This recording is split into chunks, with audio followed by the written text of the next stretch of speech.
Hello, everyone. I hope you all are doing great. And thank you so much for joining us again.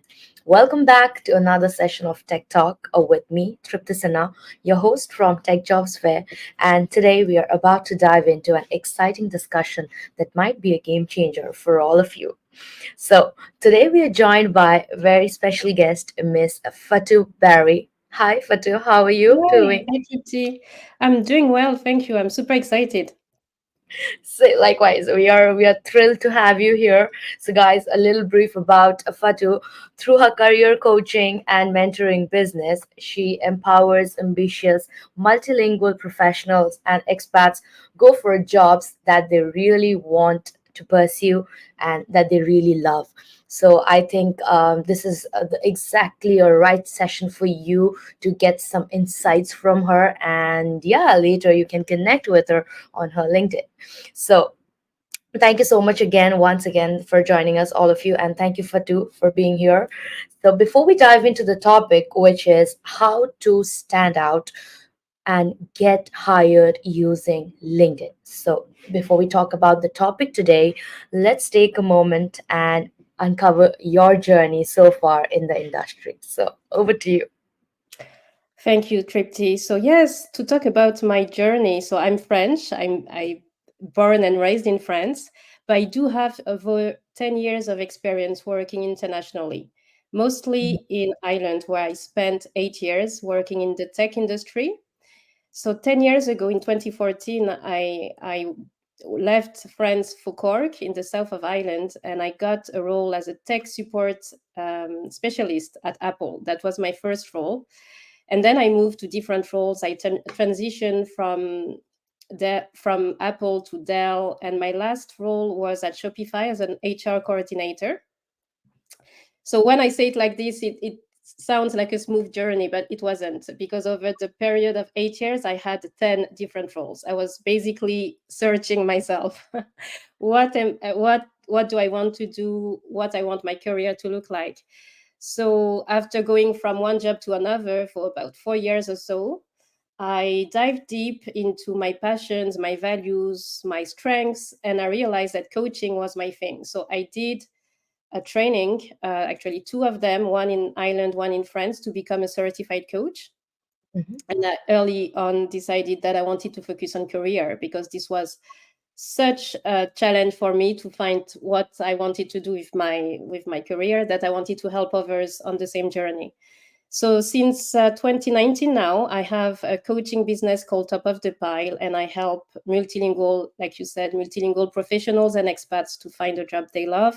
So it's coaching, it's mentoring, depending on what the person needs. But yeah, I'm very passionate about this dream job that I created myself. That's lovely. That's wonderful to hear because when you mentioned that you were like into the HR department in your last role, so I think it's just a perfect fit to understand both the sides of the table, right? Yeah. You were there as a job seeker and you were there as someone hiring people, right? So I think yeah, that's an amazing journey I think you've had so far. And once again, thank you so much for joining us. So now let's talk about LinkedIn first of all, right? And I see the importance of LinkedIn has become so efficient right now, and it's so needed to be like updated about industry, about anything that's going around globally, right? About any industry. So what are the most effective strategies for optimizing the LinkedIn profile so that the recruiters could get attracted and you can stand out of the crowd? Yeah, so that's a great question. So the first thing to know is that there's no point to be on LinkedIn if you're not active. You will not get the benefit of the platform. So it's very, very important to make sure that you have a profile that is as complete as possible. And actually, LinkedIn helps you to craft a complete profile. You can complete the most relevant section and get an all-star status that will show you basically that you completed the basic requirements of LinkedIn. And the more Yeah. complete your profile is, the more visible it will be to others as well. So it's very important to make sure that you add your experience, your bio, all the most relevant. That's the first thing. Another thing is to make sure that you have a strong picture and headline. Very, very important. Most people are using LinkedIn by default. So by default, LinkedIn will suggest to put your current job title and your company. However, Mhm. I would recommend to go further than that and to use that space to add keywords about your areas of expertise, or even to add a sentence about who you are and who you help, a high help statement. So you see a lot of entrepreneurs doing that. For example, I'm a coach, but it's not sufficient to say I'm a coach, right? Because I could be a coach helping different types of people. So I have an I help statement so that my ideal clients will understand exactly that it's them that I'm helping. So ambitious professionals, multilingual, etc. And I believe that you don't have to be an entrepreneur to have a high help statement, because whatever the job that you do, you're helping someone to achieve some kind of result. So it's very important to be crystal clear about the value you bring. Right. Another tip, advice, is to add as many keywords as you can all over your profile. So not just in the skill section. Of course, use the skill section to add all your skills. I believe you can add up to 50 skills. But make sure you also add some skills in your bio. So in the About Me section, you can write a paragraph about you. And I guess I want to say it's not a copy paste of your resume. LinkedIn should be more personal than the description of your resume. So I see a lot of people putting the professional summary that Mhm. probably they have on their resume on LinkedIn. And I'd say on LinkedIn, it's okay to talk about yourself using the first person. So to say, hi, hey, welcome to my page. My name is, and this is what I've been doing. Whereas on the resume, you wouldn't use that tone of voice. So it's very important as well to make sure that your LinkedIn is personable, that people know that it's you who wrote your bio and not just, some third person type of language. Mhm. Very important to add keywords all over your profile, whether in your headline, in the banner as well. The banner is the image, the background image behind your headshot. Yeah. So this is a space that by default it will be blue. I believe LinkedIn will give us a blank blue space. You can optimize that space and create an image that reflects your skills, that reflects your passion.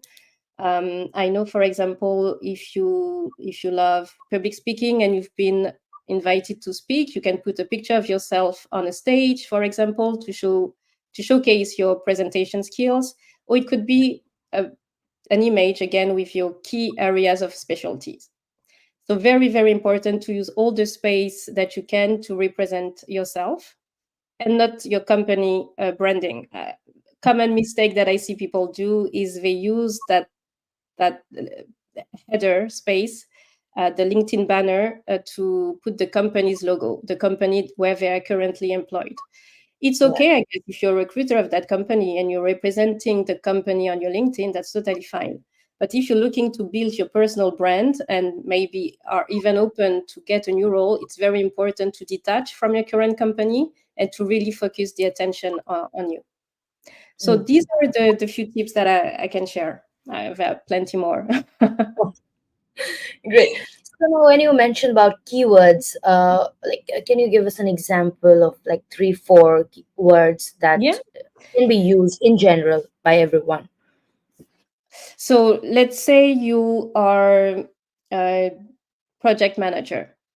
Yeah. So you have project managers in all types of industries. You want to specify, are you project manager specialized in the tech industry, in the pharmaceutical industry? So you want to make sure that people understand your areas of expertise. So it's not enough to just say project manager, because it doesn't mean a lot. Mhm. There's so many different types of managers in that field, but you want to add keywords about your industry, or maybe even another specialty that you have. Maybe you're project manager and a product manager as well. So you want to add all those words in your headline so that people can understand the variety of the skills that you have. That's one example. I think that's Or much more beneficial when they are searching for you. Maybe they're just exactly, using keywords and then you appear on the first list of exactly. people, right? let's say a recruiter is typing project manager, they will potentially add the industry. So you want to make sure that you also add the industry or the certification if you have one. Very good also to add all these extra skills and certification on your profile wherever it's possible. Just thinking, what would the recruiter type or look for if they were Yeah, looking for me? got it, got it. Yeah, that makes so much sense. So, what are the types of content or updates that an individual should share on their profile to keep themselves active and also to engage with their maybe networks or potential employers? Mhm. So LinkedIn is actually prompted you to share whenever you get a new certification, whenever you complete a course or you get a new degree. LinkedIn will say, do you want to share with your network? So it's an encouragement to actually share the news. So I would say absolutely use that prepared prompt. It's okay, of course, to add more than the I just got a new certification. Explain what skills it brought you, maybe say thank you to whoever you want to thank in the process. So it's very important to make sure your network is updated about your new job, new certifications, etc. Also, if you won an award at work or if you got a recognition of any sort, it could be best employer of the month or anything like this. Very important to share this as well as a bit of personal brand and self promotion. Some people will feel uncomfortable doing it, but it's very, very important to showcase that, okay, I'm doing a good job and look, my Yeah, company recognized me for that. If you attended a conference in your industry, a masterclass in your areas of expertise, anything that connects to this growth mindset of continuing education, very important to let your network know. Not so much to for yourself, but also for to create connections. So maybe some people in your network would be very much interested in the masterclass as well. So very interesting to share this. Okay, there's this great conference about this topic. I'm looking forward to join it. Maybe you will want to attend too.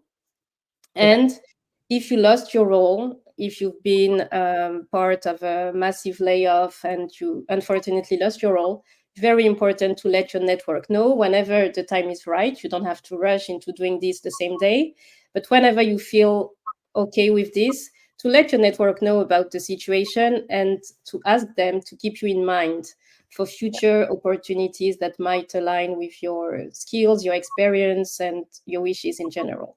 So that's how you can start building your LinkedIn posts, is by sharing good news about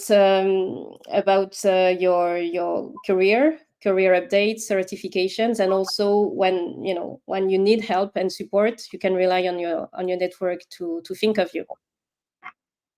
interesting. So let's talk as someone who has just joined LinkedIn, because I've seen a lot of people with a lot of experience, but they're not really active on LinkedIn, or they don't really work on their LinkedIn.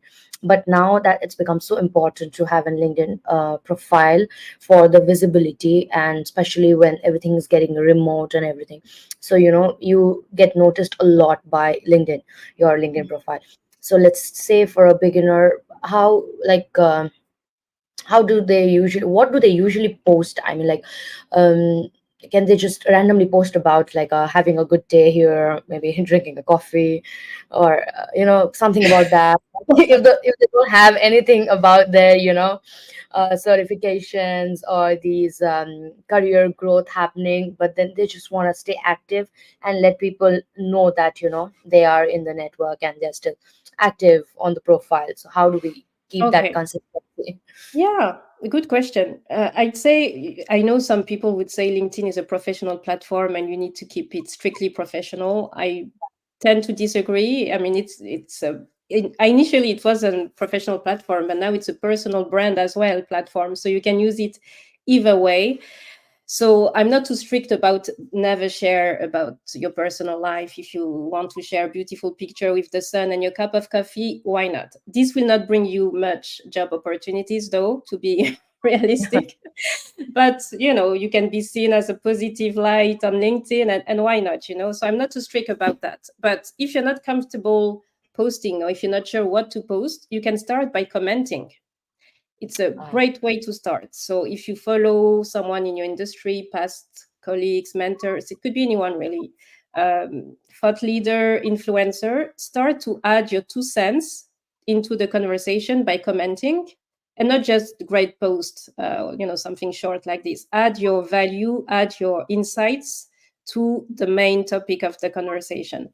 So that's a great way to start. And recently, LinkedIn started inviting everyone to contribute to collaborative articles by adding your expertise to one topic. Probably you've been prompted to collaborate to an article, and there is a page where you can find all the current articles where you can add your contribution. I'd say great way to start being active. And everyone is an expert in something, even though some people don't resonate with the word expert. As long as you can teach someone something yeah. that they don't know, you're an expert compared to them, right? So it's not a big, crazy word that's scary. It's actually a fact. Everyone has some kind of expertise compared to the rest of the population. So why not try to collaborate? Regularly. That's the best way to do it, and share your value, your insights into a collaborative articles. So that would be the two things that I would keep in mind: commenting and collaborating in those articles. Nice. That's interesting. I personally didn't know about the collaboration thing. So yeah, I think that's a learning for me as well. So how important do you think it is to obtain some recommendations and endorsements on this platform? Or like what are the steps someone can follow to secure them, from people or their networks or Yeah. colleagues? So I love the testimonial feature and section on LinkedIn. I think it's a great value, but unfortunately, I see so many people not using it. So whether they are um, employees working in corporations or even business owners, I don't see a lot of recommendations on LinkedIn. And I think it's a missed opportunity because it adds a lot of credibility to your profile. Mhm. The more quality testimonials you have, the better, obviously. So again, it's not just a matter of asking for testimonial and having one line about you. It's better to have well constructed testimonials about yourself. And for that, the first step I'd say is to recommend that would recommend is to reach out to current and former peers, managers, clients, mentors, anyone who worked with you and who can testify about the way you work, Mhm. and to make their lives easier. Because when you receive a recommendation request, sometimes you don't know what to highlight, right? There's so many things to say. It's important to ask them for testimonial highlighting some specific skills that you want them to highlight, or reminding them that you collaborated on that specific project. Mhm. So make it easy for people to help you. That's what I mean. So just don't send massive recommendation request without personalizing the invitation and specifying, okay, let's say I'm applying for that project manager role. Can you please highlight my skills in this area, so the person will know that they will focus their attention on this. Yeah. Another thing I would like to say regarding the testimonial is that most people on LinkedIn, I believe, and in general, are willing to help, but we live in a busy and distracted world, right? So it's okay to follow up. I see a lot of people who tell me, clients especially, oh, I sent many recommendations request and no one actually filled the Yeah. form, or I didn't receive any replies. It's totally okay to follow up once, I'd say, because it's a favor that someone does for you, so there's absolutely no obligation. But most of the time the person wanted to do it, forgot about it. I know it happened to me. I received recommendation request, I meant to do it maybe on the weekend, and then I forgot about it. So it's okay to Yeah. follow up as well. Yeah. Great. So this is, I think, is it a new feature that they have launched, or was it from before? The recommendation. Recommendation has been there for a long time. Endorsement, it's another. There's a slight difference between recommendation and endorsement. So recommendation would be paragraphs, right? So you would write a text about someone that will show on both profiles, on the person that gives the recommendation and on the person that receives it. And Yeah. it's very trustworthy because you can just click on the name of the person to be redirected to the profile. So everyone knows who wrote this to you. You know, Mhm. it's a very, like I said, it adds credibility. Endorsement is when you have your skills listed and someone in your network gives a thumbs up to testify that you have that skill. So let's say I'm a coach, coaching is one of my top skills, and people can endorse me as a coach to say that's true, Fatou is a great coach, basically. So it's about the number of people who endorsed you for that specific skill. Whereas the Mhm. testimonial, it's better to have a few testimonials of great quality with a lot of context than to have 20 plus testimonials that say great colleague. She was nice to work with, which is nice, but absolutely not enough, right? You want more details about your skills, etc. So both are okay. And yeah, it's okay to ask for both. Definitely. I would recommend everyone to do so.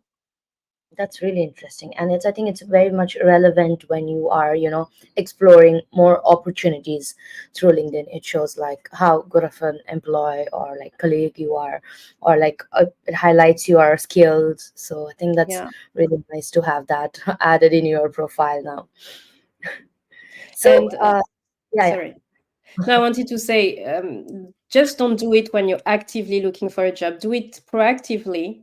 So let's say you're Oh, currently employed and you're watching this, out of curiosity, you're not actively looking. It's the best time to do it. Most people, unfortunately, wait until they lost the job to then request the testimonials. It's okay. I mean, it's better than nothing, but do it. Have regularly a new testimonials added to your profile. That'd be yeah. my advice. I think that's how the personal branding also, you know, grows Yeah, with time. Otherwise, you're just, out there posting everything just in the time of need, and then people might also exactly. just think that, you're just coming here because you need something, and Yeah, not like really want to connect and stay in touch with people like that. that's true. So now coming back to our job seekers, right? How can they approach or reach out to these recruiters or hiring managers on LinkedIn to maybe show their interest about some job opportunities? And they have these, easy apply thing right now on LinkedIn, and some have this the link, I think, that opens up to a different interface to a company page, something like that. And then Mhm. it also shows the hiring team, like, meet the hiring team, and then you can sometimes reach out to them. So like, what's the actual, I mean, like, I don't know if there's like a correct step of doing anything like that, networking and connecting. But still, like, how can they reach out to these recruiters? Like, what should be the approach? And I mean, so that they don't even come out very aggressive and needy, but Okay. that it Yeah. shows that they're interested about the job. So I again, it's a feedback I got from a lot of my clients. They're not comfortable reaching out directly to recruiters Hmm. for some reason because yeah, it's intimate. It's, yeah, many reasons actually. They might be afraid to seem too eager, too enthusiastic, etc. So I'd say the first thing to do is to apply through the careers page on the company website. That'd be my first advice to make sure that your resume reaches the right process, right? To land where it's supposed to be seen by the recruiter. So before you do anything, before you reach out to the recruiter, connect with them on LinkedIn, start by optimizing your resume, of course, and uploading it on the apply basically for the role on the careers company website, rather than the quick LinkedIn feature. Yeah. Yeah.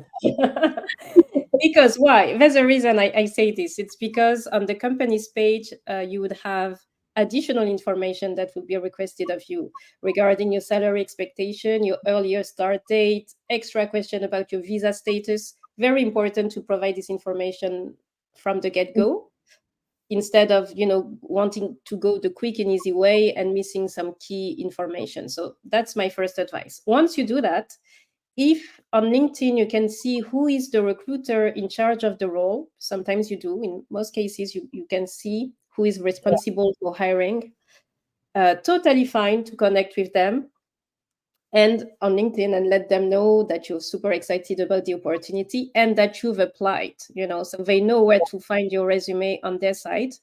Mm. No, there's nothing wrong with adding your resume to the connection request as well once they accepted your connection.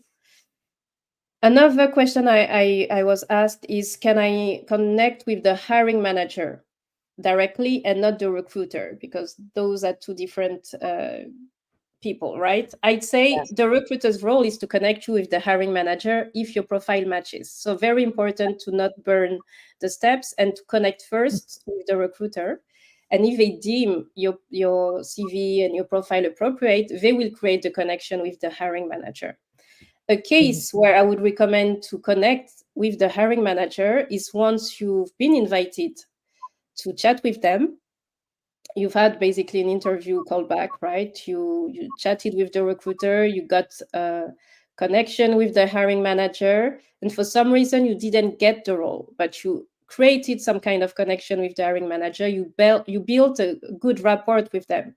There could be Yeah. many reasons why you didn't get the role, but you know that they connected with you and you enjoyed the conversation. In that case, that's totally okay.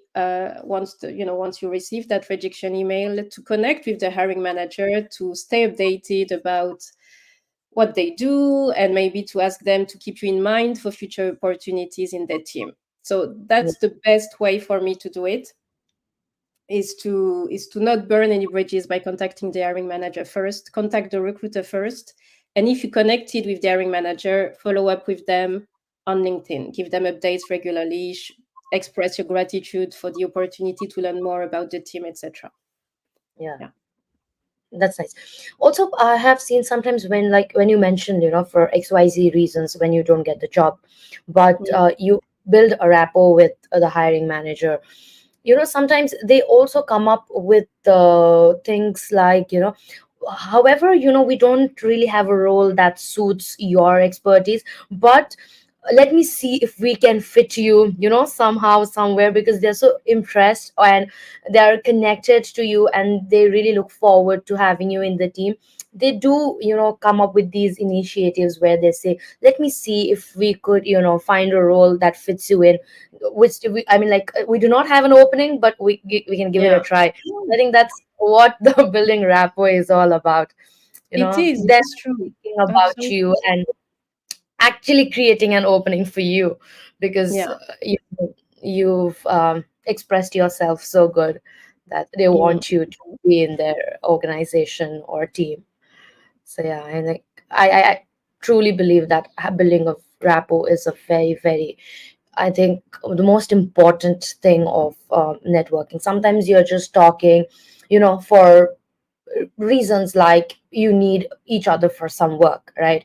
For some cross promotion activities. But after that, or before that, that building a rapport is very important. And I think that stays long time. It's for like the long run.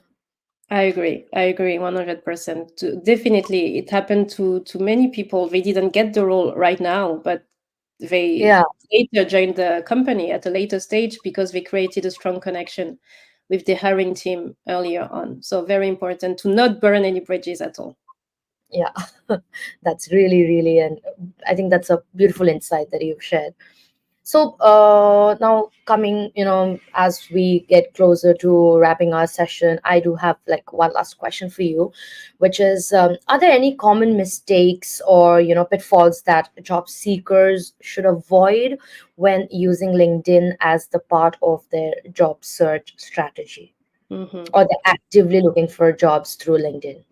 Yeah, something I see. So you have two cases. I see people who are afraid of everything. They're afraid of posting. They're afraid of connecting. They don't want to disturb anybody. They're afraid to ask for recommendations. And I see also the opposite, people who are very bold, I guess, and who ask perfect strangers for referrals straight Yeah. away. So we don't know you, but you work in the dream company. Can you refer me? And that's not the way to do it. So you are talking about building connection and rapport. it's super, super important. It's very key on LinkedIn as well. So before you ask someone for any favor, you need to connect with them first. You need to, and it takes time to build trust with someone. Um, Most people would be happy to refer you if they get to know you, at least if they have a chat with you and they understand more about your skills. They don't want to put their own reputation on the line at their current company by referring someone they don't know. So before asking for someone for a referral, make sure you ask for an informational chat with them first. Can we have a chat? I want to learn more about your role, your company, your journey. Like honest, genuine conversation first, and then it's very, very likely that the person by themselves will offer to refer you just because we connected with you. That's the best way to do it. Don't ask strangers for referrals. That's not the best way to do it. You will get very, very little results by doing so. Another mistake or pitfalls to avoid is to avoid engaging in controversial posts or polemics that might be held against you when you're looking for a new job. So, in general, no one wants to hire someone who's aggressive, judgmental, or abusive online. So, try to portray yourself as someone positive, who learned from their mistakes. It's okay to share, things that didn't go right, but try always to have a positive lookout on things, and not Yes. engage in polemics or by blaming or shaming someone. Very important, because you wouldn't be appealing as a potential candidate if you seen that way. And I guess quick tip as well, very important, is if you decide to apply for a role, it's very important to follow the company page on LinkedIn. That's the bare minimum. I see so many people applying for roles and not even caring about clicking on following the company page on LinkedIn. And it shows a lack of coherence. Even if you just discovered that company, you never heard about them before, and you're only interested in the role and not the company, I think it's fair to follow the company, to show interest, right? To be coherent with your application and to learn more about the company as well. So it's not just a click to click, it's to start to become familiar with their updates, to maybe even reshare some of the posts to your network, add your value to what they share. It takes time. Again, it's not in 1 or 2 days that you can build this kind of connection. But if it's a company you care about to join now or later, the least you can do is to follow the company page on LinkedIn, right? And to engage with the contents. So yeah, that would be my common mistakes, and we mentioned a few others at first. So don't be on LinkedIn if you don't plan to connect with anyone or post or comment. It's just a waste of time, really. So use LinkedIn in a way that will bring you some return on your investment. Yeah. Otherwise, and then they'll just end up being that, one person LinkedIn user. The new Exactly. doesn't. Anonymous LinkedIn user. Yeah, you will not get opportunities if you're really hiding. So don't be a ghost. Great. I think your insights have been really valuable, Fatou, and thank you once again for joining us and your active participation in the session. Unfortunately, we do have some time constraints, and we'll have to bring the session to an end. But that doesn't mean that will won't come again together sometimes in the future with another topic or more interesting topic, right? So, yeah, before we end, is there anything that you would like to add from your end or give a tip to our viewers? Maybe just one little thing is that there are so many things we cannot control during our job search. We can do the best with our application, we can do the best, but we'll never control the outcome ultimately. But we can control our LinkedIn profile and how we want to be seen on the platform and the effort we put in for the connections, the networking. So definitely focus on what you can control, and optimize your resume and your LinkedIn profile to the best of your ability to maximize your chances. Yeah, That's I think what I everyone can just take like 5-10 minutes out of their Instagram time to work on their LinkedIn profile. absolutely. Well, Absolutely. this was an amazing session. Thank you so much, Fatu. And guys, if you are job seekers looking for jobs, We have our Tech Jobs Fair events, both physical and virtual. So you can just log on to our website, techjobsfair.com, and get all the details there. And I will see you all again soon. So until next time, have a great day, everyone. Take care. Bye bye. Thank you.